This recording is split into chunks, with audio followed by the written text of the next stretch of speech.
Today I am so excited to be able to talk with Claire Taylor. I classify her as my Scottish sister after spending time with her, but she is a Nuffield scholar, world-class communicator, serial learner, and a perspective widener, and has travelled the world for many, many months. And I want to point out that some of that has been very much self-funded. So this is a person who wants to learn and understand and is willing to invest herself, her own money in it to do it. Hello, Claire. How are you? Hello, Julia. What a lovely introduction. And it's just wonderful to see you. I just wish I was sitting with you in person right now. Well, you're in Queenstown, so I wish I was sitting with you. It's a much better place.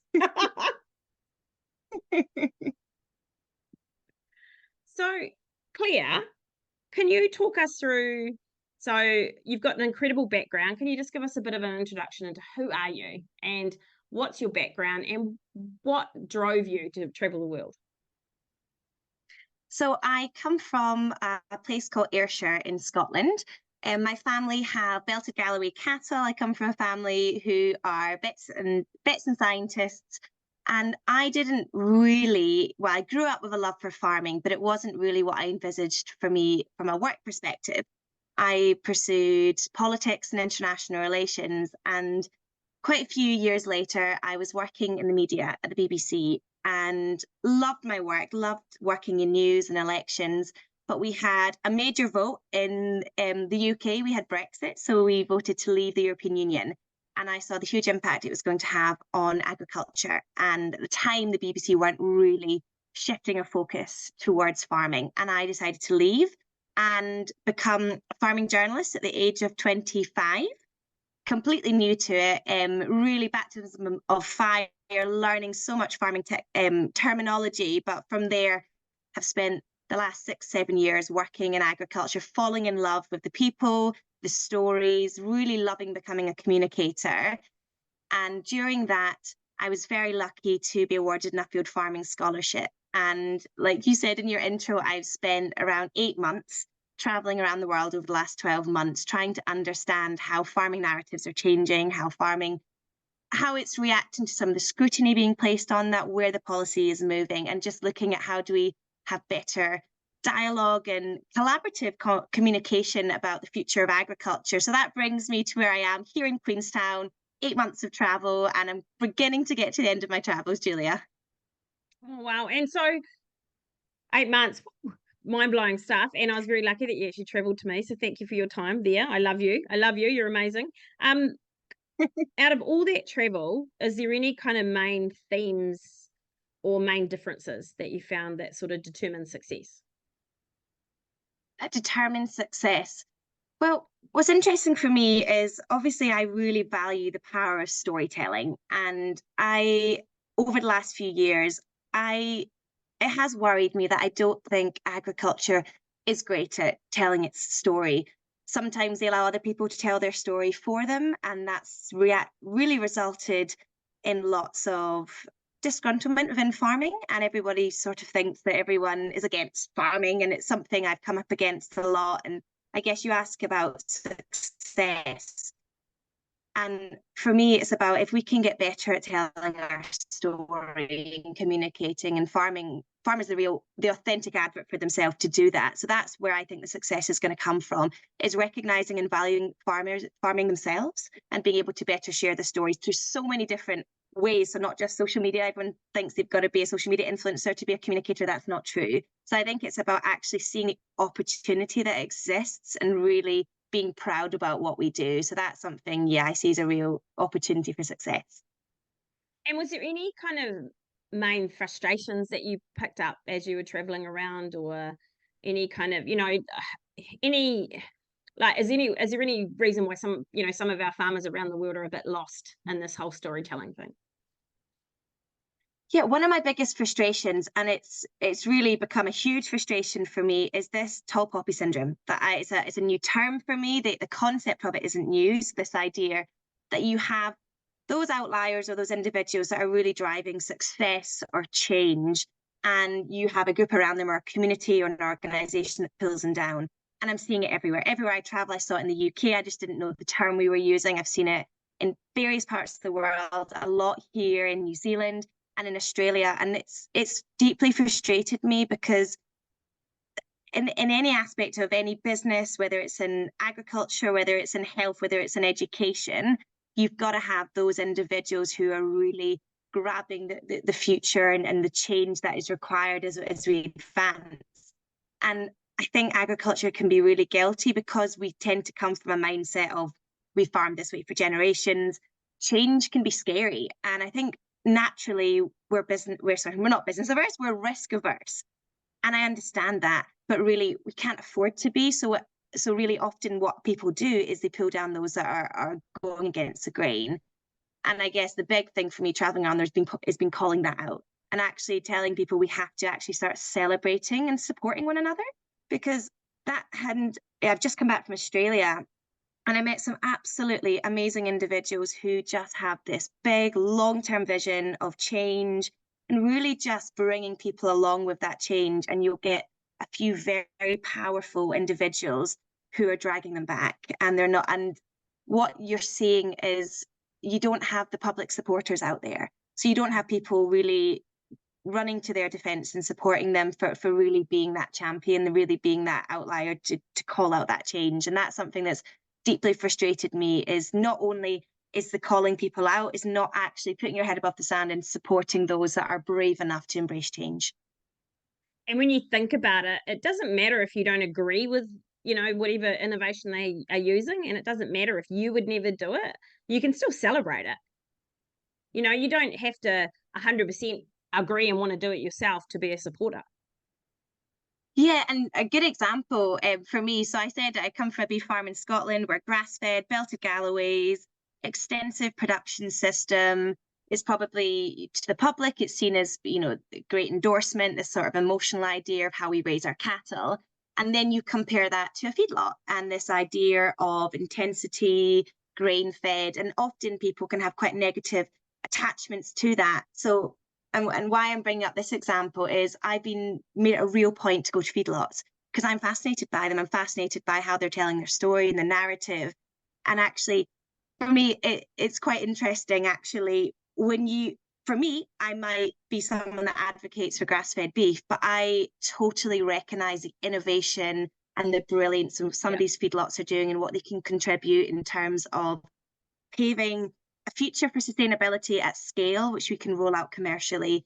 And when you look at it through that lens, I'm not saying I love everything they do because it's what I would do, but I can see the really fantastic opportunities. And I think there's something to be said in that we don't have to love everything, but we need to take the time to understand why people farm the way they do and what that has to offer and what those benefits are before we condemn. And that's been a really important part of my journey.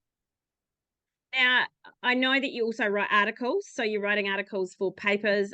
You're amazing online. You've been very generous with sharing your knowledge. But as we know, when we use social media or general media, not everyone agrees with us. So I do classify you as a global leader. You are leading globally with communication. You're leading thinking and perspective. But as a leader, it is exhausting. And sometimes people, how do you navigate that when people are, I guess, I know you don't mind if people have a different view, but when people are just very negative about your view, how do you navigate it? What do you do?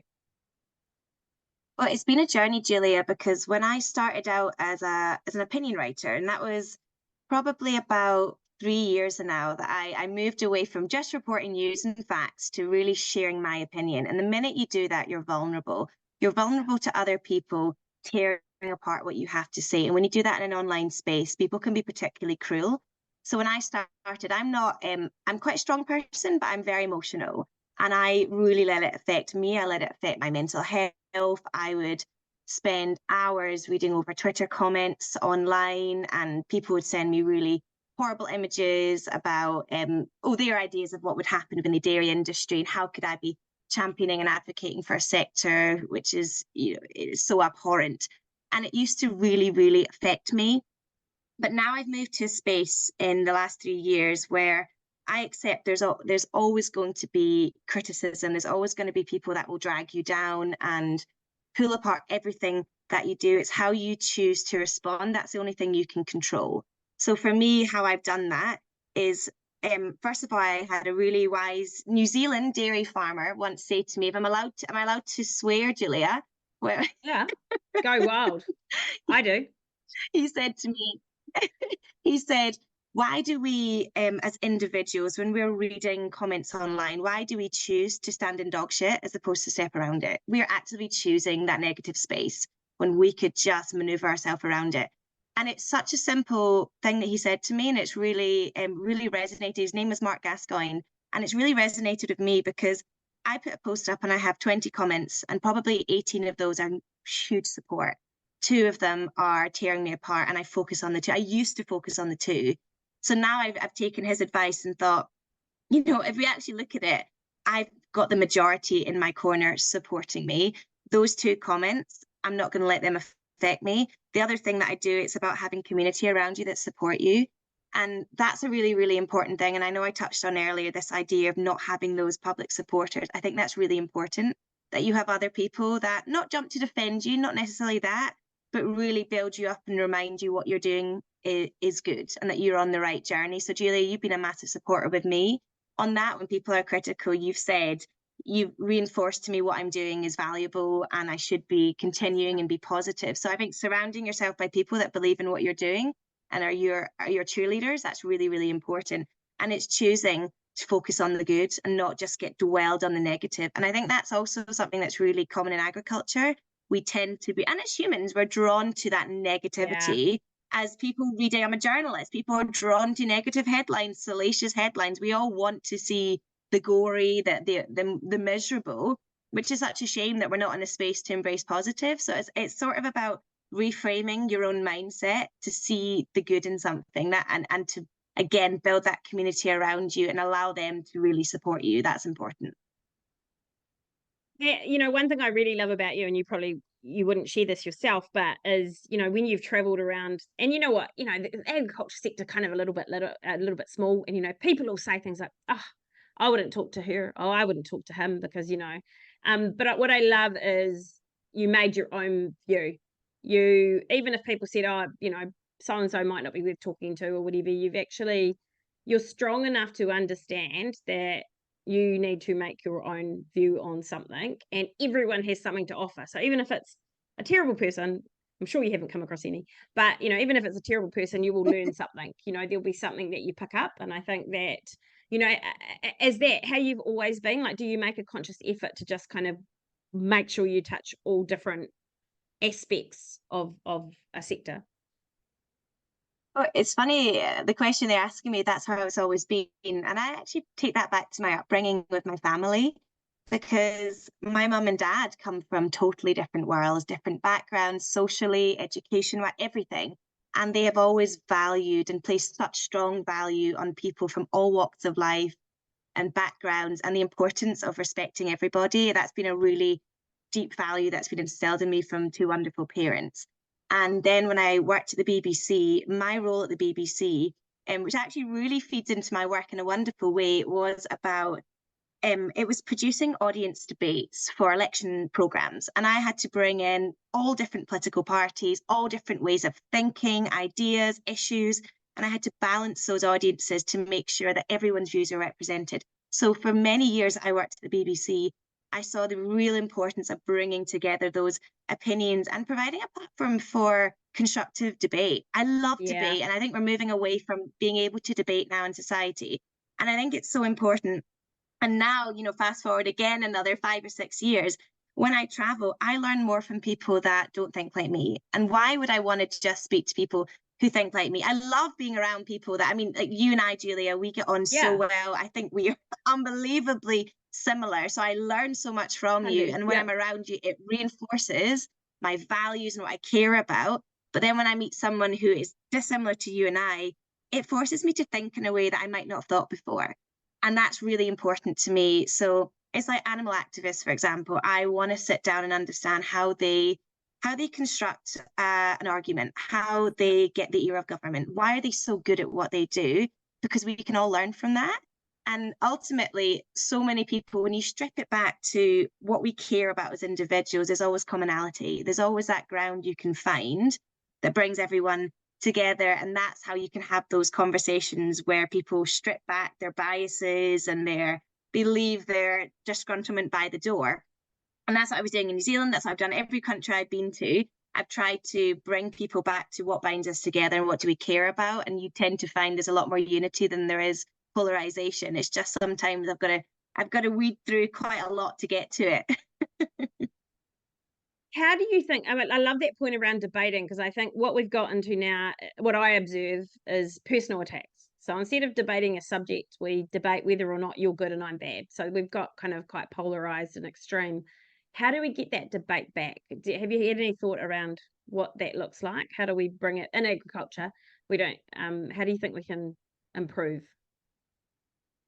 Well, I've actually been thinking about this a lot recently. And I think one way we can do that is, who are the people that are giving the platform for the debates to happen? So who are the organizers of those debates, and how are they deciding who's on the panel? How are they deciding whose voices are part of the discussion? I think that's really important to make sure from the off we have a balanced view of people being represented, because whether it's, you know, me at home being part of a panel on the BBC, or whether you're on a radio program here in New Zealand, I think if you're agreeing to be on a program, or if you're in a room or going to a discussion, actually be aware of who's organized it and who they've actually chosen to speak on that. I think we've got to question things, because I think sometimes as well we just accept what we hear as sort of black and white. But now, and it's something I've never done before, because I host conferences and I turn up and I know who the speakers are, and I introduce everybody and facilitate.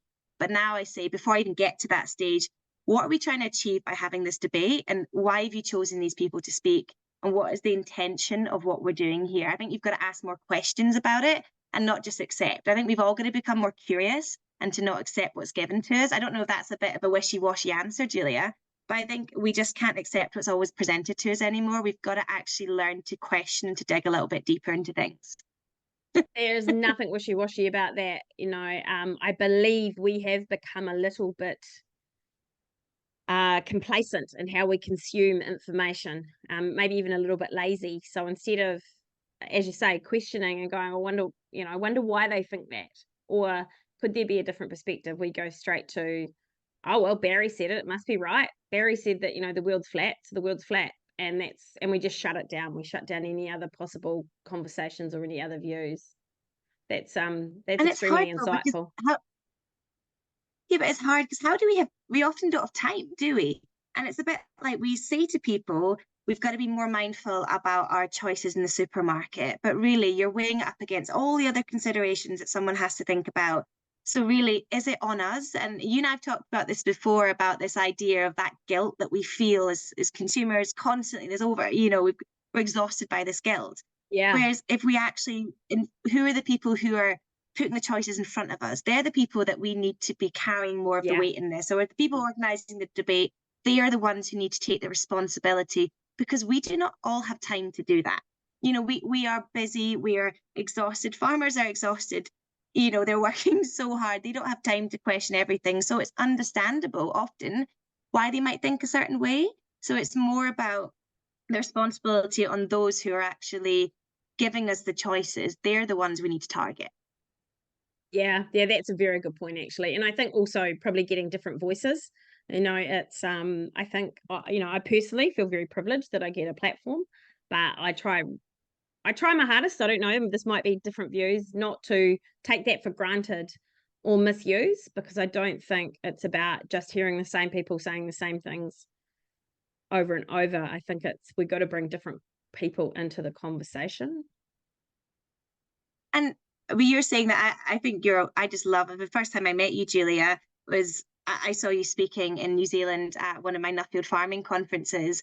And I do think you need to keep speaking. I think people need to be inspired by you. So I think there are wonderful people on the circuit who should continue to be speaking. But what people like you can do is you can be suggesting other people and saying and questioning it. So, and that's something I do, because now when I host conferences, I'll say, well, have you thought about different speakers, from different backgrounds? Have you thought about the diversity of your panels? Have you thought, and I don't just mean diverse, because everyone thinks often everyone has different views on diversity. And so it could be gender diversity, it could be racial diversity, it could be how we think, that mindset diversity. And now that's something I use now, because I do get asked to speak a lot, whether I'm Yep. commentating on behalf of for farming on the BBC. I'm always thinking, well, who else can we bring into this conversation? So now every time I get asked to commentate on a farming story, if they don't have time to bring on lots of different farmers onto that program, I will call round 5 or 6 farmers across the country, and I will hear their views and their perspective. So when I go on that program, I'm not there as reporting on farming. I'm there actually having spent the time to gather the views of other people, because their views matter more than me. I'm facilitator, I'm the moderator, so to speak. But it's not my voice; it's everyone else's voice that I want them to hear. And then I try to filter that through to actually getting those voices on where possible. So I think those people that are in the room can help other people to get into the room. That's really important. That's awesome. That's awesome. So again, around the storytelling, have you got kind of any thoughts of, what do we need to do differently tomorrow? What do we need to do sort of differently within the next 6 months, 12 months to actually get better at? Because I think my perspective is sometimes when we say story, people think you just tell the good stuff. But when you mean story, do you mean everything? Like warts and all? Absolutely. And I think we've got to remember in general, and I've been following different ways people connect with different stories.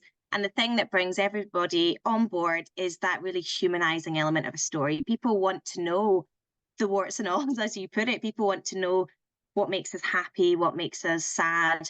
The real highs and lows. They're really important. And I know even when I do storytelling, and occasionally I'll share about share something personal about how I've been feeling exhausted and overwhelmed, and I'm at breaking point.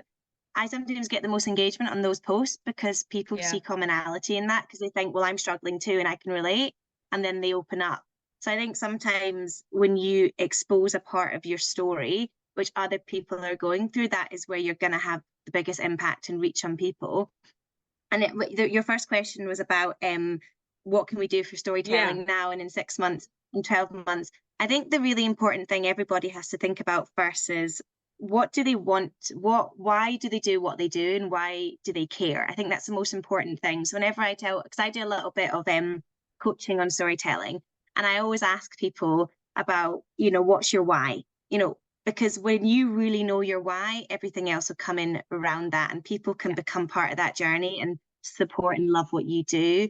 And I think that is what takes the most time, is actually thinking about, why do you care about what you do, whether it's your business, what you're trying to communicate, and then just sharing that journey with people and allowing people to be part of that journey is really important. So making it really accessible, approachable, thinking about, who do I want to be listening to my story? And I think as farmers, we can be quite guilty of speaking to an echo chamber. And that echo chamber sometimes is created because we only speak in a way that other people that think like us can understand it. So it's about changing some of the way we communicate. So not always using acronyms, not always using really complicated language, and definitely not saying we need to educate. I mean, I'm literally, as I've come to speak to you, Julie, I'm writing a column right now on this idea that I'm so frustrated by the language around, we need to educate the consumer. We don't need to educate the consumer. We need to listen and engage with our consumers. And it's about being really wary of how do we build trust? I mean, this is the most important thing, because we've just had a poll done in the UK and the trust and support for farming is astronomical. It's so high, yet people keep focusing on, oh, there's this growing disconnect between the public and farming. There may be a growing disconnect, because that disconnect is people are more removed from farming, but that doesn't translate into support is waning. That doesn't translate into people don't like farmers. People are curious. People want to know, and they want to engage. They don't want to be educated. They want to engage. They want to be part of that journey. And that involves both parties listening, both parties coming together. But a lot of the rhetoric I hear in farming, conferences and places I go is, we need to get people to understand farming. We need to educate. It's like, that's so patronizing. We don't need to do any of that, because really, it is wonderful that we produce food, but really, if people aren't going to buy what we do, we don't have a business. So we need our consumers a lot, and we need to be relevant, and we need to adapt and change in a way that, that resonates with them. and we already have that support there. So I see that I wish I had it in front of me. I had this amazing quote where it was something, I'm going to ruin the quote, but it was something like, we don't have a responsibility to feed the world, but we should see it as an opportunity.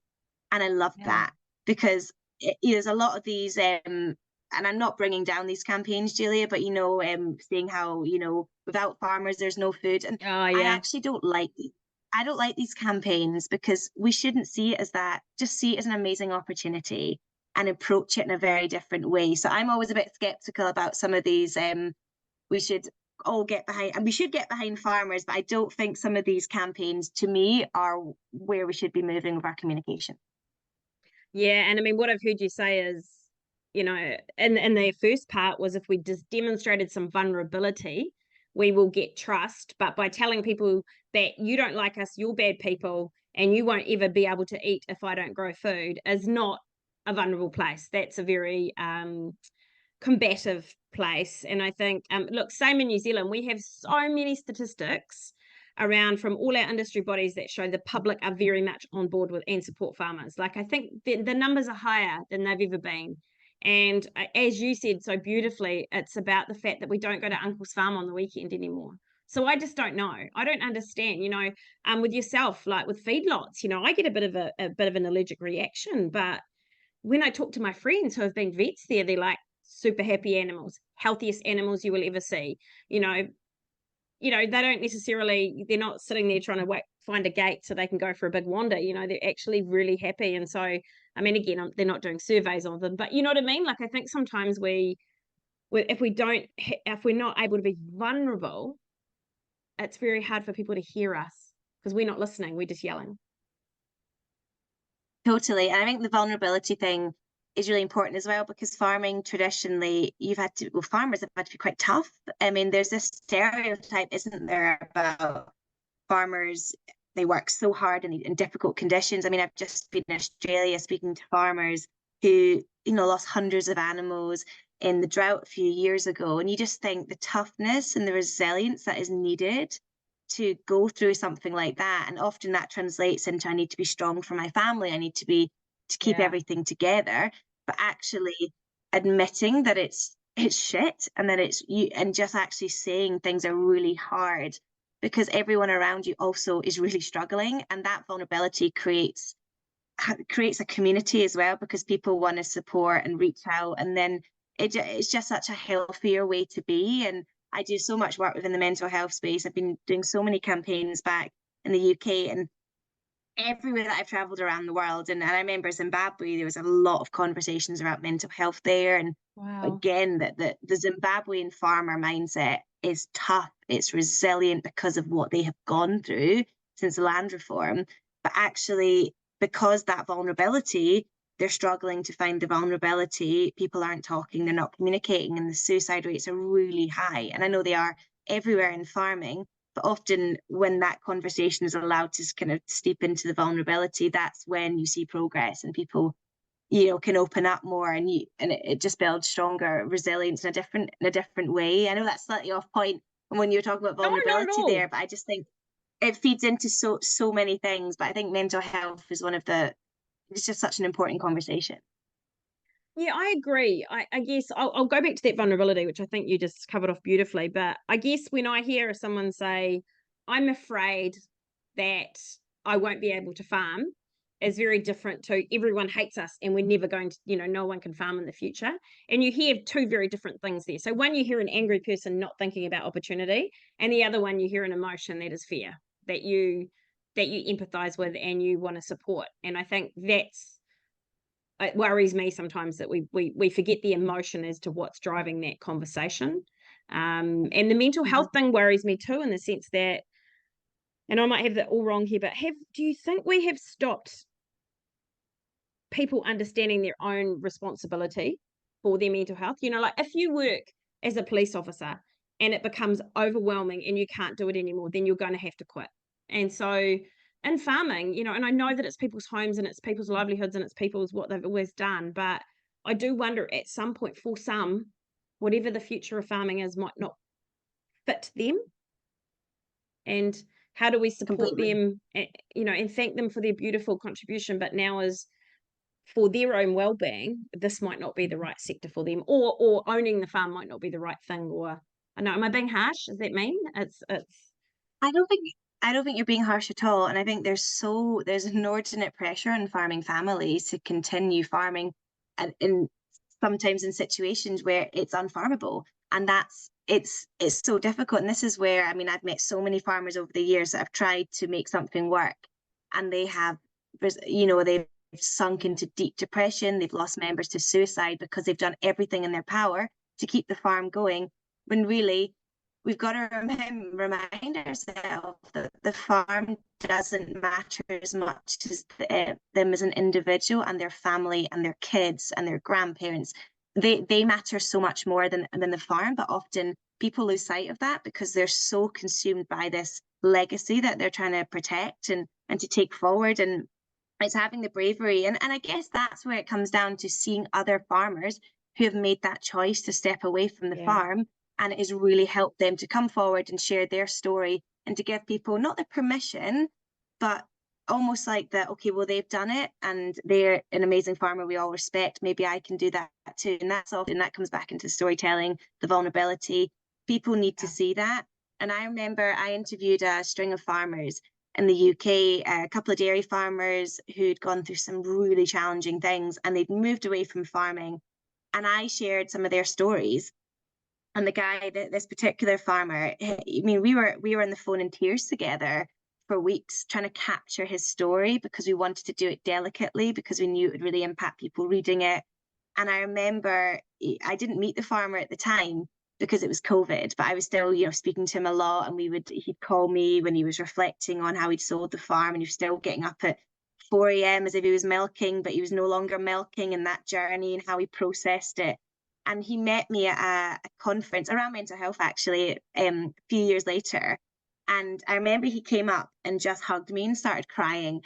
And I was in tears as well, because we'd never met before. And I remember him saying to me, how much it helped him to share the story of what he'd done and what he'd gone through. And it wasn't just the fact that he'd shared his story for him, it was the fact that so many other people had contacted him and said, I needed to hear this. I needed someone to give me the strength to make a similar decision. And he'd felt that kind of affirmation, and like, I've done something that I can be proud of because I've helped other people. awesome? And that was such a moving point for me in my career.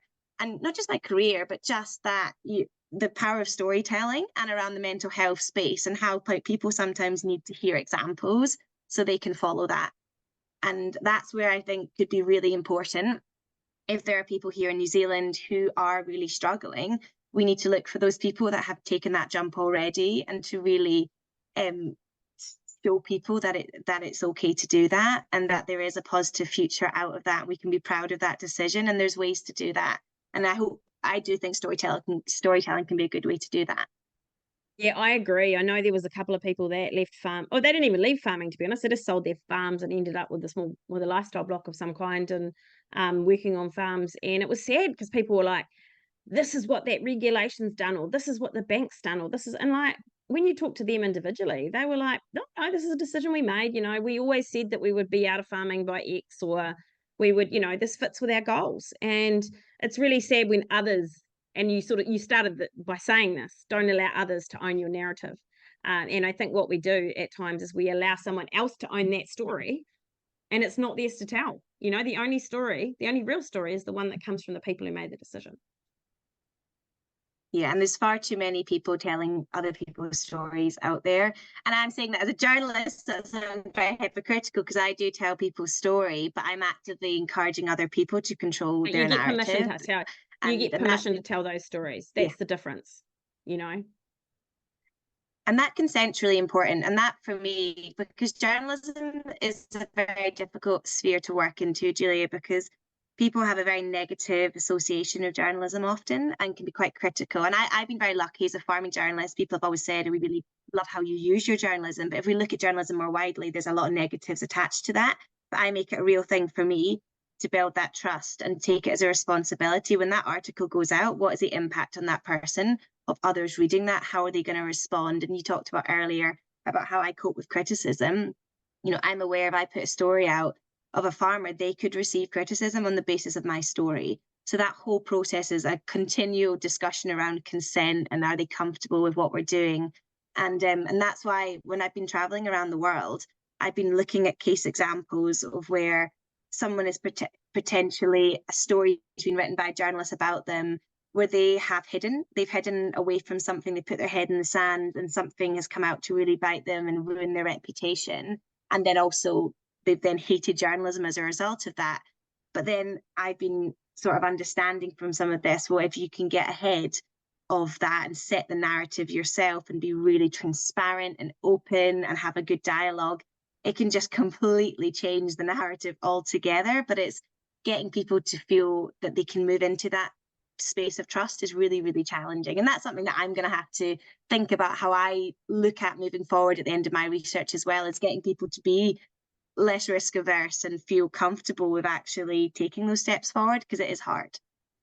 Or even know how to understand who it is. We've had a couple of instances in New Zealand where, a TV show might have done something and the farmer's done it. And then there was one, the poor guy, he shouldn't have ever done it alone, but it ended up being terrible. It was the middle of winter. It looked, basically what came out was that, farmers put their cows in mud, and it was really sad, because I think if you can be less risk adverse if you understand how to understand who's going to tell that story and what their purpose is, and not just get so excited that someone wants to talk to you, that you're going to be on camera, or you're going to be, it's, I guess not every opportunity is a good opportunity. Yeah, and it's always asking, it's again back to that question, always ask questions. Where is this going to end up? Who are the audience? What do you want from me here? I think that's really important. And that's another thing that I'm trying to train farmers a lot a lot in that space is, if somebody approaches you, it's because you have an interesting story to tell. So command that story from the start, but just find out as much as you can about why they're interested in you, so you can very much control what is said as well. I think it's just about asking the right question. That's awesome. And also ask for help. I mean, it's every industry body has media team. There's people like yourself in the sector that if somebody sent you a message and said, hey, you wouldn't even hesitate to help them. If they were like, a documentary crew wants to talk to me, you'd be like, okay, cool. Never heard of them, or be careful of them, or these are the 4 questions you need to go ask them. It's, I think there's ask for help, I think, yeah, asking for help, and I'm guilty of it. I do a lot of things on my own, and it can be really challenging and very lonely at times. And I can tell you the amount of times I get asked to go on a program and speak about a disease outbreak, and I think, what the heck do I know about this disease outbreak, really? And Yeah. I'm not here understanding the science behind it. And suddenly I've got to think, who can I speak to? Who can I ask? And there's a particular contact of mine back home, is one of our chief economists for agriculture, a guy called Stevie Thompson. The amount of phone calls Stevie has had for me at 9:30 at night on my way to the BBC, because I'm being asked to talk about economic impacts on farming. And I'm aware that is not my expertise, but I know that it's his. And I'll say to Stevie, what, you've only got 10 minutes. What do I need to know going into this conversation? Yeah. I need help, and I'm totally out of my depth. And I am always out of my depth, because I don't believe I'm an expert in anything. What I'm good at is communicating what I'm told and what I observe. But the experts for me are the farmers, they're the economists, they're the agronomists, and the hauliers. They're the experts. So they're the ones that I always rely on to help me form my narrative that I'm sharing. But I constantly have to ask for help. And I think people in general are scared to look like they're stupid. And I used to be just one of those people, whereas now there's never a silly question. Yeah, and also it's always okay to say, hey, that's not my, area of expertise. However, what I understand, I think, though, what you don't give yourself credit for is you're very objective in your communication. So you're what I would demonstrate, and I know you're more, I'm not saying you're just a journalist, and I'm not saying journalists are just either, but I mean, as in, I think you do this beautiful job of being really sure that you've got a wider perspective of the story. And I think that's the power. Like, you don't go in, the reason you can easily talk on behalf of others, although you put a lot of effort into it, is because you don't go in for a fight. This is not, I'm going to show you. This is, I'm going to understand what areas they don't understand, and I'm going to support and converse. And that's the difference, because you're not looking for a fight. You're actually looking for an opportunity to uplift understanding. Yeah, and the minute you go in for a fight, you lose people. And it's so basic, but the problem is often with the media, they want the fight because it sells papers or it gets headlines, and they sort of set you up for that polarization instantly. But actually, the long-term game is about who's watching and who's listening. They're the people that you need to care about, and what message are they taking away from you? And if you suddenly have a grumpy, complaining, angry farmer on a program who's just, so it's terrible the way we're being treated in this, and everything we're doing is wonderful, people just they're not gonna connect with you. Whereas if you go on and I'm often a mass to defend certain things, and I always say, oh, I'm not here to defend. What I'm here to do is to say, we've got to take ownership for part of this, because we are part of this problem. And this is why we're part of the problem. And that could be because the government or subsidies in the UK, they could be subsidies have driven this problem, because we've had to farm in a certain way because subsidies have pushed us in that direction. So you own that narrative. But this is what we're doing, and this is how we're changing, and this is what farmers are doing in the field to embrace that change, and this is how we're being helped and supported to do that. And it's maybe not the sexiest story that's going to cause, the big headlines on TV or on whatever. It's not going to, but it's actually helping people to better understand and connect with the journey that farming has been on, as opposed to, why is everyone against us? What we're doing is great. It's about actually owning some of the problem as well, and then just explaining where the problem has come from and how we're changing. I think that journey, and people see the journey, it's really important. And people connect to that, because we're all on some sort of journey. We all look back and go, oh, I could have done that better last month or last year or 10 years ago or whatever. None of us, we're all human. Yeah, nobody should ever seek perfection. I mean, goodness me, like, this is the thing. Nobody's expecting everything. We want transparency, but we shouldn't expect perfection and a clean record. I remember this conversation I had when I was in Kenya with some of the farms over there, and some of the issues they had around human rights abuse. I mean, there was issues that were happening on some of these huge, big avocado farms and macadamia operations, and they were really approaching it from we're just going to be open and transparent and all the things that are happening. And because of, we've got 40,000 employees or people working connected to this farm, it's never going to be completely clean. It's never we're never going to say everything's great, but all we can do is be honest about that. All we can do is be transparent in our reporting and our coverage, and then say, this is the problems that we've had, and this is how we're actively trying to improve what we're doing in line with certain values. And I just love that approach. And it's difficult because you're having to admit that there's problems, but I think we need to get to a point in saying, we're all going to have problems, and that's okay. But just identify them so you can actually target them and address them and move forward. I love that, because there's always going to be a problem. When you use that 40,000 people, 5,000 of those move on to something else, and you get 5,000 more, and those 5,000 different people will bring a different set of potential issues. And I think what we sometimes want is a set, and I know everyone's a bit fatigued in the world. I don't think it matters what sector you're in. It's the world's felt a little bit exhausting. I find it exciting, but even I get a bit tired at times. I think that whole thing is there's no set and forget. As the rock rolls along, there will be different problems that arise or different challenges, but there'll also be those different opportunities. So I love the way that you kind of word that and put that. That was very special. Thank you. Hey, look, I've got one last question for you, and it's a big one. What is your greatest wish for, and I'll say agriculture globally, but you can pick a country if you wanted to do that, but what is your greatest wish for agriculture for the future? My greatest wish for agriculture, and it's not for a country, it's got to be for global agriculture. It's for just to lift our eyes and look outwards, and to see that there's farming outside our doorstep, and to be aware that everybody's on different farming journeys, or everyone's coming from different starting points, from different challenges, different climates, and just be aware and respect and value everybody's on a path that's coming from that different starting point.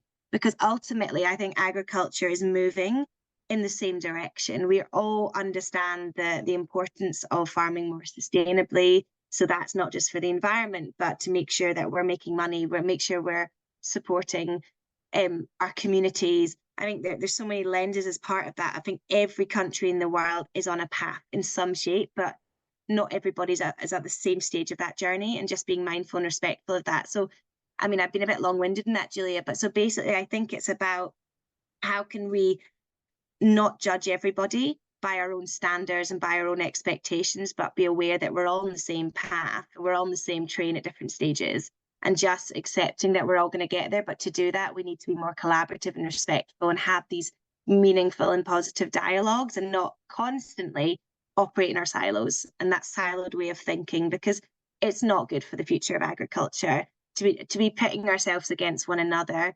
Because if we don't have that strong, coherent and global message, then we're never going to achieve the scale of change that's needed for agriculture to have the impact that's needed. Because agriculture, I do believe, it offers so many solutions to everything, whether it's food security, whether it's the environment, whether it's supporting our communities and our people. Agriculture is just so vast in what it can do, but we're allowing it to become too fragmented, the conversation. So we're losing the power that we have. So yeah, that's one of my biggest wishes. That is an incredibly beautiful wish and a wonderful way to end this. And I want to thank you for a couple of things. I want to thank you for your friendship, because it's actually meant a lot to me and being able to spend that time with me. I want to thank you for the lessons that you've given me, and I think you've helped me communicate a lot better and have more confidence in how I communicate. And thank you for what you're doing for the wider sectors, because every country that you go to and that you are generously sharing your insight, it just helps everyone else grow and change. So, and thank you so much for your time today. And I just wish you all the very best in your future travels. And Julia, thank you so much too, because I've been wanting to meet you for many, many months since we first met back in March.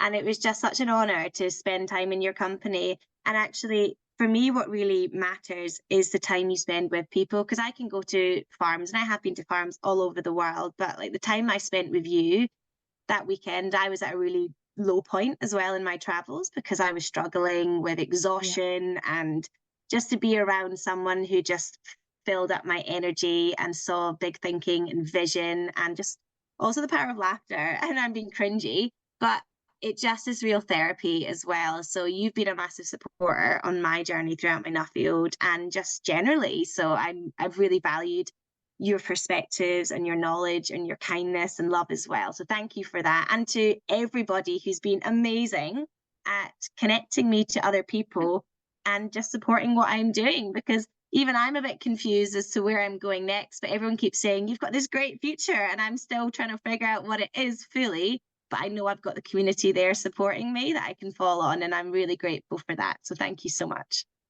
Hell yes. It's a book. That's what it is. I'm just leaving it at that. It's a book. Thanks, Claire.